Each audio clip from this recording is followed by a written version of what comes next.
राजधानी लखनऊ के ऐशबाग क्षेत्र में भारत रत्न डॉक्टर भीमराव अंबेडकर स्मारक एवं सांस्कृतिक केंद्र का तेजी से कार्य चल रहा है।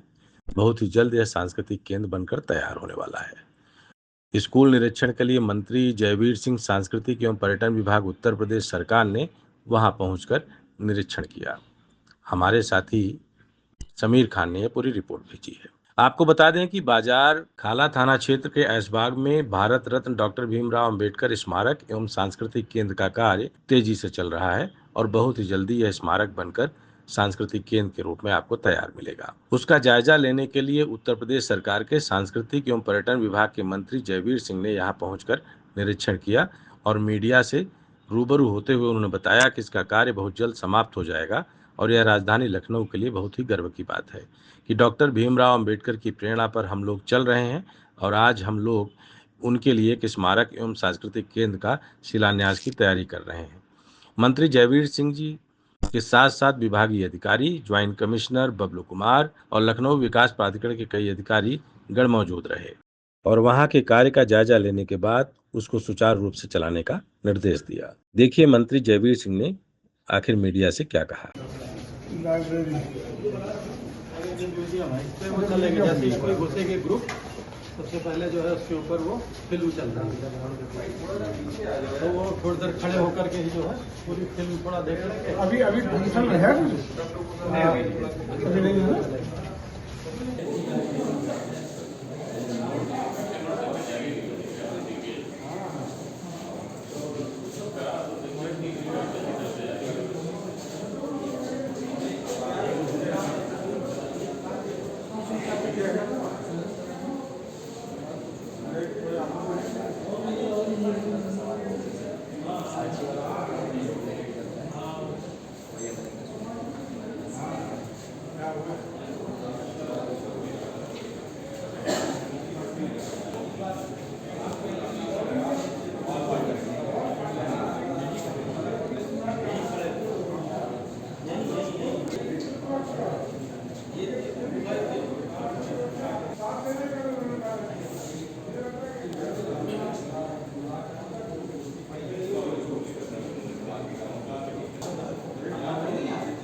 आपकी अपनी रक्षा तैयारियों में तैयारी है।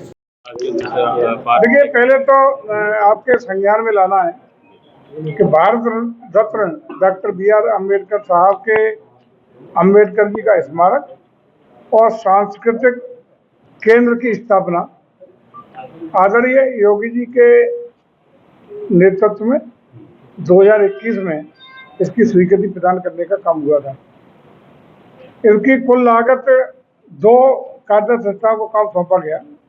जो इंफ्रास्ट्रक्चर डेवलपमेंट का काम हुआ तो 43,68,77 लाख रुपए का, यानी 48 करोड़ से ज्यादा का कार्य इंफ्रास्ट्रक्चर डेवलपमेंट का CNDS को दिया गया और उसका इंटीरियर का कार्य UPPCL को दिया गया, जिसकी लागत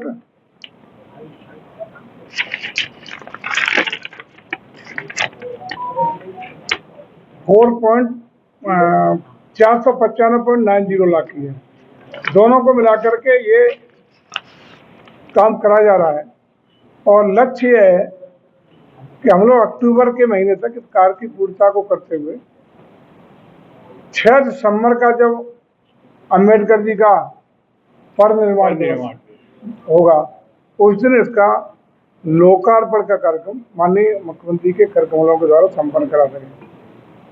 इसी के लिए आज ये भी व्यवस्था हम लोग देखने आए कि जो भी यहाँ कमियां हैं, जो त्रुटियां हैं, जो छोटी मोटी और व्यवस्था होनी है, उसके बारे में स्थलीय निरीक्षण का निर्णय लिया गया और साथ ही साथ इंटरनल डेवलपमेंट के साथ जो बाहरी कनेक्टिविटी है उसके लिए भी हम लोग आज देख करके उसको सुव्यवस्थित कराने के लिए आज यहाँ आए हैं।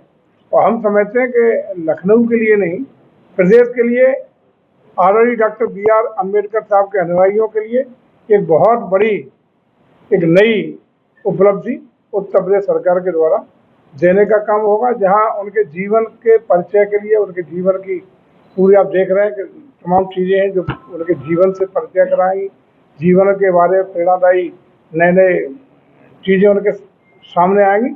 आधुनिक तकनीक के इस्तेमाल के द्वारा ये सारी चीज़ें व्यवस्थित करने का प्रयास करा जा रहा है और खास रूप से देश के लिए एक महत्वपूर्ण डेस्टिनेशन डॉक्टर B.R. अम्बेडकर साहब के अनुयायियों के लिए, संविधान के मानने वालों के लिए एक बड़ी अच्छी जगह ये होगी, जिसमें दुनिया भर के लोग यहाँ आया करेंगे, ऐसा हमें भरोसा है। ठीक है। बनाने का काम किया। अब आपको लग रहा है कि जिस तरह से आप बाबा साहब के जो यादें हैं उनको संजोने का काम किया कि समाजवादी पार्टी या भारतीय जनता पार्टी को ज्यादा बाबा साहब की ओर झुकाव दिख रहा है? देखिए, ये कोई नया नहीं हुआ, 2021 से, और बाबा साहब के बताए हुए मार्ग पर चलने का निर्णय भारतीय जनता पार्टी अभी से नहीं कर रही। आपको ये भी भली बात अवगत होंगे आप कि बाबा साहब के जो भी जहाँ उनका जन्म हुआ, जहाँ वो पढ़े लिखे, जहाँ उन्होंने विदेश में अपनी शिक्षा दीक्षा पूरी की, उन सब डेस्टिनेशन को आदरणीय मोदी जी ने पंच तीर्थ के रूप में भारत सरकार ने अपने संसाधनों से विकसित करा के समर्पित करने का काम किया है। यही नहीं, ये भी परिवार जहाँ खड़े हैं जिसकी चर्चा कर रहे हैं, ये तो अब बात कर रहे हैं समाजवादी पार्टी के लोग, 2021 में इसकी शुरुआत हुई है। वैसे भी यहाँ आप समाजवादी पार्टी की बात कर रहे हैं तो ऐसी पार्टी की बात कर रहे हैं जिसका आचरण, जिसकी स्थापना और जिसका मुख्य उद्देश्य ही दबे कुचले शोषित वंचित समाज को दबाने का, कुचलने का और उनको नेस्तनाबूद करने का काम रहा है। आप इतिहास के पन्ने पलटिए कि चाहे समाजवादी पार्टी के दौर में जब जब सरकार रही, हमेशा उनके अनुयायियों के खिलाफ जुल्म जाति अत्याचार के आंकड़े उठा के देख लीजिएगा, उनके दलित वर्ग के नाम पर, उनके महापुरुषों के नाम पर तमाम जो स्मारक थे, अन्य अन्य जिलों के नाम थे, उनको बदलने की बात हो, दबे कुचले शोषित वंचित समाज के लिए वजीफा या अन्य सुविधा देने की बात हो, उन पर रोक लगाने की बात हो, या तमाम ऐसे निर्णय जो दलितों के विरोध में लिए गए हैं वो हमेशा समाजवादी पार्टी की सरकार में लिए गए हैं। तो ऐसे लोगों को हक नहीं बनता कि वो आज बाबा साहब के नाम पर राजनीति करने का काम करें। सर दिल्ली समाजवादी पार्टी के राष्ट्रीय अध्यक्ष अखिलेश यादव ने अपने साथ आधी फोटो बाबा साहब की, आधी फोटो अखिलेश यादव की बकायदा पोस्टर लगाए थे। मुझे लगता है उसमें तो हमारे MLA साहब का बयान आया, हमारे कई पार्टी के नेताओं के बयान आए, और मुझे लगता है उन्होंने उससे शर्मिंदा होकर के खुद ही उसके लिए शायद क्षमा याचना करने का काम किया है। लेकिन किसी महापुरुष के बराबरी में उसकी तुलना करना, उसको अपमानित करने के बराबर है। जो अपमानित करने के बाबा साहब को उस फोटो के द्वारा अपमानित करने का काम किया गया, उसका पूरे देश के अम्बेडकर साहब के अनुयायियों ने विरोध किया है और अप्रसन्नता व्यक्त की है। सर जैसे NIC को लेकर अखिलेश यादव ने कहा है कि सरकार उसका रेट बताए, जब वो चाहे समाजवादी पार्टी से खरीद लेगी, सरकार उसका रेट बताए। अरे वो तो बड़े आदमी है, सोने की चम्मन लेके उतरे हैं तो खरीदना प्रदेश खरीद सकते हैं, अच्छा है, अब खरीदने की बात करें। लेकिन JP NIC या जो भी ऐतिहासिक इमारतें, ऐतिहासिक काम है उत्तर प्रदेश के सम्मान के लिए, उत्तर प्रदेश के विकास के लिए, और उत्तर प्रदेश को हर क्षेत्र में तीव्र गति से विकास की गति बढ़ाने के लिए प्रदेश सरकार संकल्पित है और सारी योजनाओं को पूर्णता के साथ धरातल पर उतारने का काम निरंतर कर रही है।